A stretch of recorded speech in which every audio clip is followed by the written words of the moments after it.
Hello mes amours, hello mes bien-aimés de Jésus-Christ. Donc aujourd'hui on va faire un contenu un petit peu plus different, un peu différent. Donc on va faire un petit cook with me et j'espère que ça va vous plaire, j'espère que vous allez aimer. On va faire un truc tout simple, hein. Une petite salade et tout. Donc let's go. Donc aujourd'hui on va parler de différentes manières d'évangéliser. Oh, désolé. Donc on va parler de différentes manières d'évangéliser. Il y a plusieurs manières d'évangéliser parce que des fois on peut se dire ouais, évangéliser c'est juste aller courir et tout dans la rue. Mais genre aujourd'hui je veux vraiment qu'on parle de ça parce qu'en tant que chrétien on a appelé à partager la parole de Dieu vraiment autour du monde, vraiment dans le monde entier. Et donc je voulais vraiment expliquer qu'il y a vraiment différents modes de pouvoir partager cette parole-là. Il n'y a pas un mode magique ou bien un mode qui doit être favorisé par rapport à d'autres, mais seulement en fonction des saisons et des périodes de la vie, il faut soit évangéliser de cette manière, soit évangéliser de cette autre manière. Donc voilà, aujourd'hui on va parler de ça while doing our little recipe. Donc on va pas trop parler, donc c'est juste une petite salade. Et donc let's go! Commencer, donc je vais aller rincer ma petite salade. Donc vous ne connaissez pas Deleuze, ceux qui ne sont pas en Belgique, ça vient de Deleuze, ils ne me payent pas, donc je vais arrêter ça. Donc là, en attendant que la salade soit un peu, on va dire, marinée, rincée et tout, je vais venir couper les tomates. Donc en tout cas, la première chose par rapport à évangéliser, je dirais que le premier moyen d'évangéliser, c'est par nos actes en fait, par nos actions. Vous savez, il y a des trucs qui vont déjà faire comprendre qu'on est chrétien, même sans parole en fait. Donc la première chose, c'est vraiment par le caractère, bien sûr, par le comportement. Vous savez, il y a beaucoup de fois où on dit qu'on est chrétien, on dit on suit Christ, mais des fois, il nous demande de faire des trucs. Et on n'a pas forcément envie de le faire parce qu'on ne veut pas paraître méchant ou bien on ne veut pas paraître truc devant les gens. Mais si Dieu vous a demandé de les faire, faites-les. Parce qu'il sait pourquoi il vous demande de faire ça. Des fois, c'est par rapport à déjà choisir son entourage. On peut paraître très fermé en fait. Quand tu choisis ton entourage, c'est une manière aussi d'évangéliser. Pourquoi? Parce que tu fais comprendre aux gens que y a un certain mode de vie en fait auquel tu as appelé. Et sans même leur dire ah ouais moi je suis chrétienne et tout, je traîne pas avec vous parce que ça c'est méchant, tu vois. Sans même dire ah ouais moi je suis chrétienne, je traîne pas avec vous, tu fais comprendre qu'en Christ il y a certaines choses que tu dois pas faire et je vais pas par exemple aller avec vous dans les boîtes et tout parce que je suis chrétien maintenant et je peux pas faire ce que la parole me demande de ne pas faire, tu vois. Et donc en fait déjà par ta manière de vivre dans ton quotidien, tu impactes déjà. Si c'est le dimanche, la manière dont tu vas, par exemple si tu t'habilles le dimanche, ça c'est des trucs random que je fais, que je dis, hein, mais ça peut être tellement de choses que la parole nous demande de faire en fait. Donc la manière dont tu t'habilles, vous voyez, parce que dimanche c'est le jour du Seigneur, donc la manière dont tu vas t'habiller et tout, ça va grave impacter sans forcément parler, dire ah ouais moi je suis trop belle, nanani nanana, en fait juste tu t'habilles bien et puis c'est bon en fait. Tu vois pas. Donc ça c'est la première chose. Ensuite dans le caractère, bien sûr en aimant les autres, en pardonnant aux gens, prenant les gens comme ils sont, pas forcément en voulant les changer et tout, parce que c'est vrai que Christ il est venu en fait, il a suivi des gens qui n'étaient pas non plus des exemples de leur génération. Nous du coup, personne n'est exemple de sa génération. Il n'est pas venu dire que ces gens-là étaient comme ça, ils étaient comme ci en fait. Il est venu expliquer que ce que tu fais, ça va te conduire là.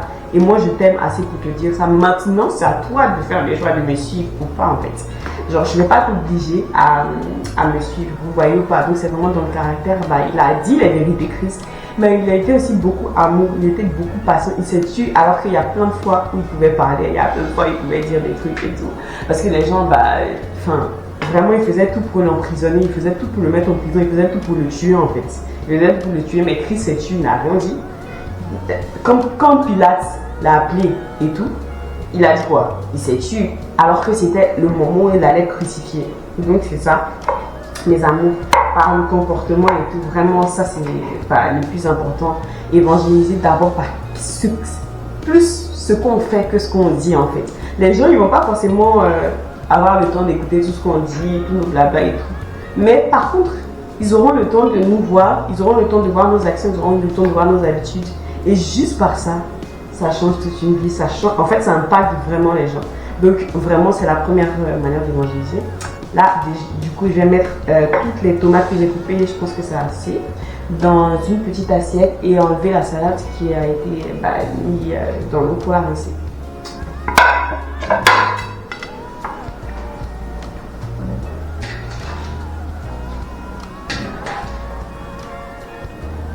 Donc là, bouchez bien. Vous remuez bien. On y met tout l'eau là. Moi j'aime bien laisser, je sais que je suis un peu bizarre, mais j'aime bien laisser la salade un peu mouillée. Pourquoi? Parce que je trouve que c'est trop sec. Alors quand c'est pas un petit peu mouillé, je trouve que c'est un peu sec, mais pas trop quand même, parce que tu m'as dit. Donc là j'ai fini de mettre la salade dans le truc.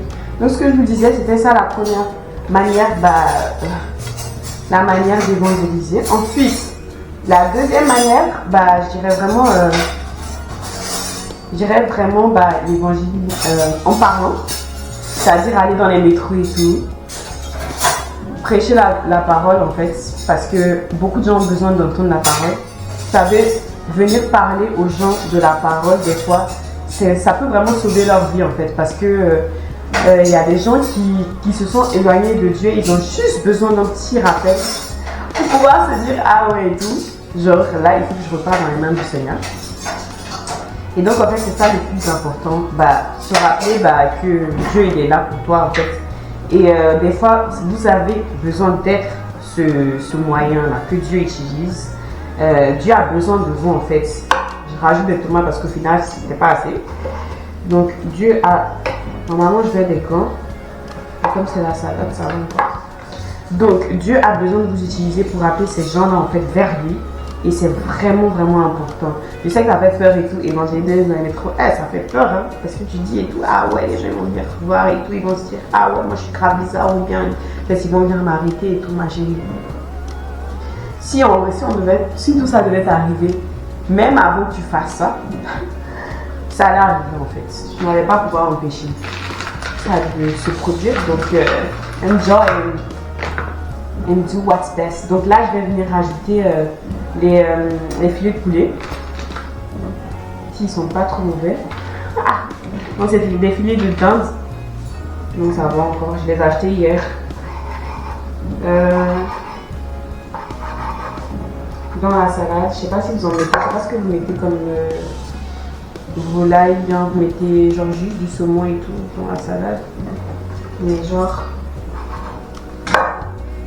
moi ça dépend un peu du moment en fait. Je fais des salades super différentes en fonction de mon humeur.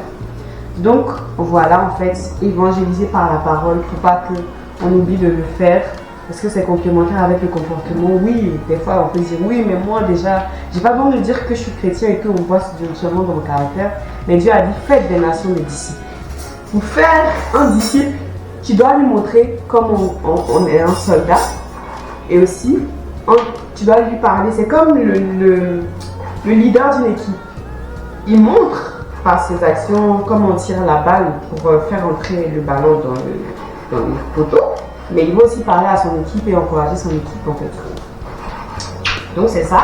Il faut faire les deux. C'est très important parce que c'est vraiment ce à quoi Christ nous a appelés dans cette vie-là. It's all about him. Donc, guys, n'ayez pas peur de tout. Genre vraiment, faites ce que Dieu vous a dit de faire. Et donc, à part ça, moi j'aime bien, ça donne un petit dégradé ton mode like. Je sais pas si vous voyez exactement ce que je fais, mais j'aime bien, j'y suis en fait. N'inquiète pas. Donc, donc voilà. Là, je vais me rappeler la parole. La carotte MDR. Donc, un troisième truc pour évangéliser aussi, c'est pas que par les actions et par la parole. Mais évangéliser, c'est également, c'est pas que ça, c'est aussi dans les relations. Comment est-ce que vous êtes avec les autres, vous voyez ou pas, dans vos relations et tout. Comment est-ce que vous allez réagir face à des personnes qui sont pas chrétiennes. C'est vraiment le plus grand, pour moi c'est le plus grand aspect qui est le plus dur aussi. Vraiment, des personnes qui ne sont pas du tout d'accord avec vous, comment vous réagissez? Des personnes qui vont contrairement à l'opposé de tout ce que vous croyez, de tout ce que vous faites. Des personnes qui vont vous, on va dire, persécuter en fait.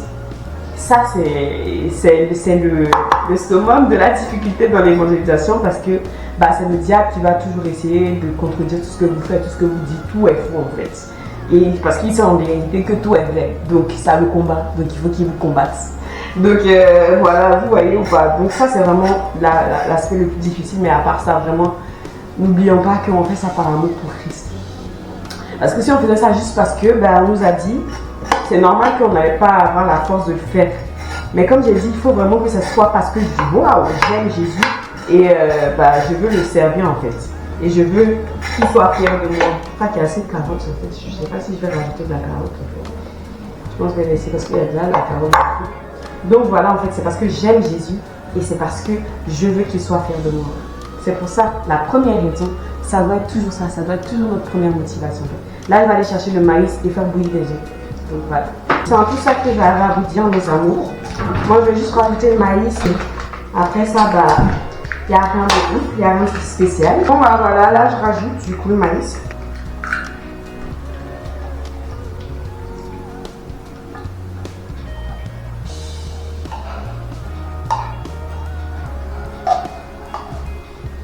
Voilà. Donc,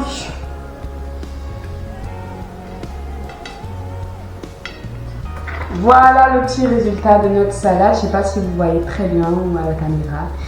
Et voilà, je vous fais de gros bisous et j'espère que cette vidéo vous aura plu. En tout cas, moi ça m'a fait plaisir de changer un petit peu on va dire, de cadre. Et je vous fais de gros bisous et j'espère qu'on se retrouvera bientôt à la semaine prochaine. Et voilà, bon appétit en fait. Bisous!